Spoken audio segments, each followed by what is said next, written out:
ऊपर की उठे हुए हमें पे अपने छोटे छोटे दाने से दिखते हैं, तो हाँ दिखते हैं। छोटे छोटे से बम्प का मतलब होता है कोई चीज़ ऊपर की तरफ उठी हुई होती है। तो हाँ, जीभ के ऊपर की उठे हुए हमें दाने दिखाई पड़ते हैं जब हम मिरर के सामने, शीशे के सामने खड़े होते हैं। फिर है, if someone ask you to describe taste of amla और cucumber can you find it difficult to explain. क्या अगर आपसे कोई आंवले का टेस्ट पूछे या कुकुम्बर खीरे का टेस्ट पूछे तो आप क्या उसे बताने में मुश्किल होती है आपको?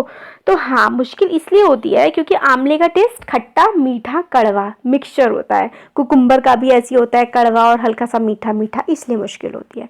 ये सारे इतने वो नहीं है इंपॉर्टेंट। अब आगे चैप्टर देखते हैं। देखिए, च्यू इट और chew it well, what's the difference? Chew का मतलब होता है चबाना, तो आप उसे चबाइए, और च्यू इट वेल, और अच्छे से चबाइए।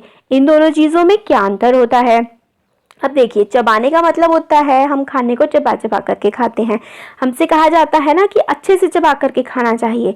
वो इसलिए कहा जाता है क्योंकि अगर हम लोग कोई खाने को अच्छे से नहीं चबाते हैं तो क्या होता है, हमारे पेट को, हमारे जो डाइजेस्टिव सिस्टम है उसको ज़्यादा काम करना पड़ता है और एनर्जी हमें कम मिल पाती है बॉडी को। इसलिए हमें चबा चबा करके खाना जो है वो खाना चाहिए। और अगर आप अच्छे से किसी चीज़ को चबाते नहीं है ना तो आपको खाने का टेस्ट भी इतना अच्छे से समझ में नहीं आता है, मज़ा भी नहीं आता है खाना खाने में। अब देखिए कि तो क्लास में करने वाली एक्टिविटी है, अभी डिस्कस वाला देखते हैं। Has anyone at home told you to eat slowly? क्या आपसे कभी घर में किसी ने कहा है कि धीरे धीरे खाओ? और खाना, and to chew well so that food digest properly. Why do you think they say this? Chew करो, अच्छे से चबाओ ताकि खाना अच्छे से पच जाए, ऐसा क्यों कहते हैं? तो आपके घर में आपकी मम्मी पापा आपसे ऐसा कहते होंगे, इसलिए क्योंकि हेल्प करता है चबाने से, के बाद आप डाइजेस्ट अच्छे से जो है चीज़ों को कर पाते हैं। अब ये भी इतना वो नहीं है। अब आगे का चैप्टर देखते हैं, स्ट्रेट फ्रॉम द हार्ट। देखिए, आपको क्या लगता है कि फूड जो है आपका मुंह से जब आप डालते हैं तो वो कहाँ जाता होगा? फिर पिक्चर में बताया गया है, तो आपको पाथ ड्रॉ करना है। तो देखिए, यहाँ पे आप एक लाइन सी बना सकते हैं, फिर उसके बाद आप अपना पेट बना सकते हैं, फिर स्मॉल इंटेस्टाइन, लार्ज इंटेस्टाइन, इस तरीके से खाना जो है फूड पाइप से होकर के स्टमक में जाता है, स्टमक से स्मॉल इंटेस्टाइन में, फिर लार्ज इंटेस्टाइन में। इस तरीके से खाना जो है हमारे डाइजेस्टिव सिस्टम में डाइजेस्ट होता है जाकर के। वो भी आपके लिए थोड़ी बड़ी क्लास में आपको पता लगेगा। अब देखिए, इसमें क्वेश्चन देखते हैं, how do you feel when you are very hungry? आपको कैसा लगता है जब आपको बहुत भूख लगती है? तो आपको कैसा लगता है? तो आप बता सकते हैं। कई बार आपको मतलब गुस्सा भी आता होगा और आप ऐसा भी बोलते होंगे कि मैं तो पूरे एलिफेंट को, पूरे हाथी को खा जाऊंगा, ऐसे बोलते हैं। तो आप कैसा?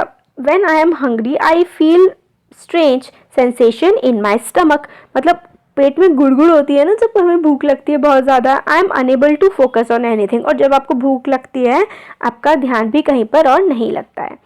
फिर देखिए, नेक्स्ट क्वेश्चन देखते हैं, how do you come to know that you are hungry? आपको कैसे पता लगता है कि आपको भूख लगी है? I got a strong urge to eat something, मेरा मन करता है कुछ भी खाने का, और ये this is a signal that I am hungry. I got a strong urge to eat something, कुछ भी खाने का मन करता है मेरा, तब मुझे पता लग जाता है मुझे भूख लगी है। फिर देखिए, think what would happen if you do not eat anything for 2 days? अगर आपको 2 दिन तक आपको खाना ना मिले तो आप बहुत ज़्यादा फील करेंगे, वीक सा, कमज़ोर सा बहुत ज़्यादा फील करेंगे अगर आपको 2 दिन तक खाना ना मिले। What would you be able to manage without drinking water for 2 days? Where do you think the water that we drink goes? क्या आप 2 दिन तक बिना पानी पिए रह सकते हैं? और आपको क्या लगता है आप जो पानी पीते हैं वो कहाँ जाता है? तो नो, आई विल, मतलब आंसर इसका कह सकते हैं कि नहीं, I will not be able to manage without drinking water for 2 days। 2 दिन तक बिना पानी पिए तो रहना बहुत ही ज़्यादा मुश्किल का काम होता है ना। I will not be able to manage even for a day, एक दिन भी पानी ना पीना बड़ा मुश्किल होता है। पानी जो है वो हमारी बॉडी के अलग अलग जो फंक्शंस हैं उसके लिए यूज़ होता है। Water is used by our body for various function, और एक्सेस वाटर जो है, एक्स्ट्रा पानी जो बॉडी में चला जाता है वो टॉयलेट के थ्रू, यूरिन के थ्रू और पसीने के थ्रू हमारी बॉडी से निकल जाता है।